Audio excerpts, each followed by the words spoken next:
Halo, selamat malam saudara-saudara. Salam sejahtera. Kembali bersama saya Pak Bro di sini. Terima kasih banyak telah berkunjung ke Nada Katolik ya. Bagi saudara-saudaraku yang pertama kali berkunjung ke channel ini, mohon maaf ya. Silahkan di like, share, dan subscribe agar saudara-saudara bisa menerima notifikasi video-video berikutnya yang akan kami persembahkan ya. Pada malam ini saya kembali membawakan acara pembaca Alkitab, yaitu Matius 7 ayat 1 sampai 29 ya. Mari kita simak. Nah, saya akan bacakan yaitu Matius 7 ayat 1 sampai dengan 29 ya. Jadi saya mulai ya saudara-saudaraku. Matius 7 ayat 1. Begini bunyinya. Jangan kamu menghakimi supaya kamu tidak dihakimi. Karena dengan penghakiman yang kamu pakai untuk menghakimi, kamu akan dihakimi. Dan ukuran yang kamu pakai untuk mengukur akan diukurkan kepadamu.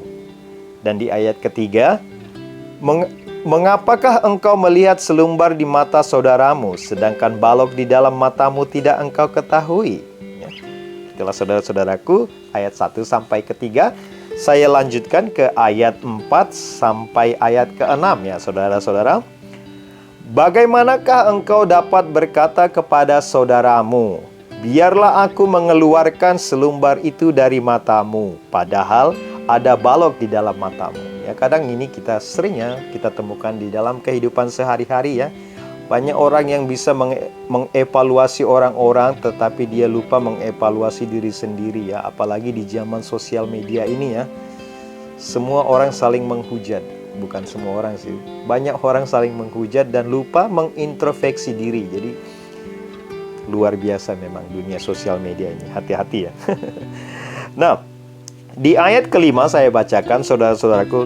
Hai orang munafik, keluarkanlah dahulu balok dari matamu, maka engkau akan melihat dengan jelas untuk mengeluarkan selumbar itu dari mata saudaramu. Jadi di sini pesannya ya, kamu introspeksi diri dulu sebelum kamu mengintrospeksi orang lain gitu kira-kira ya saudara-saudaraku.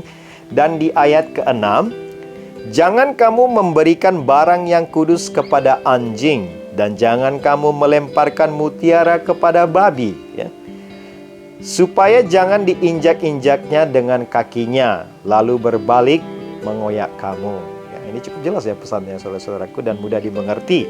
Nah, saya lanjutkan ke ayat 7 sampai 8 ya saudara-saudaraku. Di ayat ke-7, mintalah maka akan diberikan kepadamu, carilah maka kamu akan mendapat, ketoklah maka pintu akan dibukakan bagimu. Di ayat ke-8, karena setiap orang yang meminta menerima, dan setiap orang yang mencari mendapat, dan setiap orang yang mengetok baginya pintu dibukakan. Ya, itulah tadi ayat 7 sampai 8 ya. Nah, berikutnya saya lanjutkan pada ayat ke-9 sampai 11 ya saudara-saudara. Di ayat ke-9, adakah seorang daripadamu yang memberi batu kepada anaknya jika ia meminta roti? Di ayat ke-10, atau memberi ular jika ia meminta ikan? Di ayat ke-11, jadi jika kamu yang jahat tahu memberi pemberian yang baik kepada anak-anakmu, apalagi Bapamu yang di sorga, ia akan memberikan yang baik kepada mereka yang meminta kepadanya. Ya. Di ayat ke-12 sampai 14 saya bacakan ya saudara-saudaraku. Segala sesuatu yang kamu kehendaki supaya orang perbuat kepadamu, perbuatlah demikian juga kepada mereka. Itulah isi seluruh hukum Taurat dan kitab para nabi ya. Jadi kalau ingin mendapatkan hal-hal yang baik, ya kamu lakukanlah hal-hal yang baik ya. Seperti itu kira-kira ya saudara-saudaraku. Dan di ayat ke-13, masuklah melalui pintu yang sesak itu, karena lebarlah pintu dan luaslah jalan yang menuju kepada kebinasaan, dan banyak orang yang masuk melaluinya. Di ayat ke-14, karena sesaklah pintu dan sempitlah jalan yang menuju kepada kehidupan, dan sedikit orang yang mendapatinya. Ya. Nah, berikutnya di ayat ke-15 dan 16 ya saudara-saudaraku. Waspadalah terhadap nabi-nabi palsu yang datang kepadamu dengan menyamar seperti domba, tetapi sesungguhnya mereka adalah serigala yang buas, ya, saudara-saudaraku. Dari buahnya lah kamu akan mengenal mereka. Dapatkah orang memetik buah anggur dari semak duri, atau buah ara dari rumput berduri? Nah, kemudian di ayat ke-17 ya sampai 18 kembali saya bacakan ya saudara-saudaraku. Demikianlah setiap pohon yang baik menghasilkan buah yang baik, sedang pohon yang tidak baik menghasilkan buah yang tidak baik. Tidak mungkin pohon yang baik itu menghasilkan buah yang tidak baik, ataupun pohon yang tidak baik itu menghasilkan buah yang baik, ya saudara-saudaraku. Nah, saya lanjutkan pada ayat ke-19 sampai dengan 22 ya saudara-saudaraku. Dan setiap pohon yang tidak menghasilkan buah yang baik pasti ditebang dan dibuang ke dalam api, ya.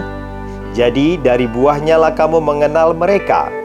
Bukan setiap orang yang berseru kepadaku, Tuhan, Tuhan, akan masuk ke dalam kerajaan sorga, melainkan dia yang melakukan kehendak Bapakku yang di sorga. Jadi kalaupun kita ya merasa kita itu sudah melakukan segalanya, belum tentu ya.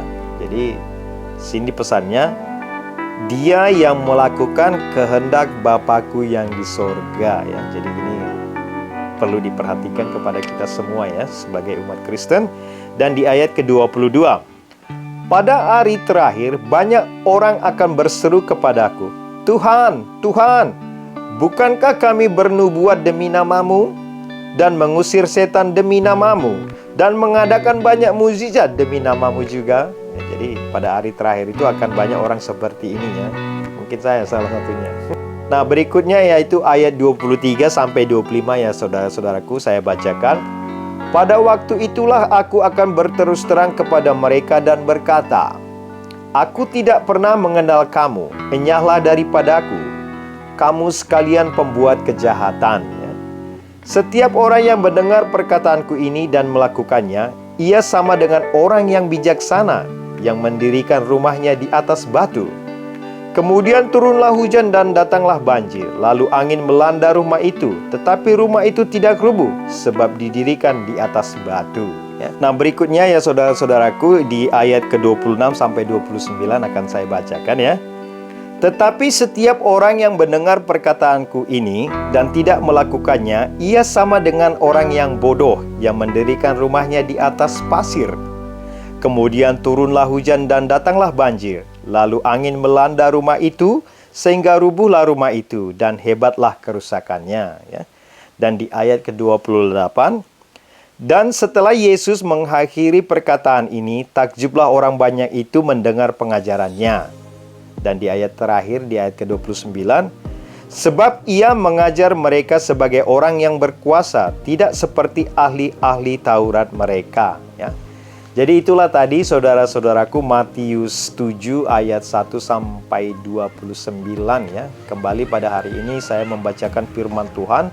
Semoga para saudara-saudaraku yang tidak punya waktu untuk membaca Alkitab ya, sudi kiranya mendengarkan video ini agar kita sama-sama bisa mengisi ya di kekosongan akan firman Tuhan dalam diri kita ya. Jadi pada saat ini saya mohon diri ya.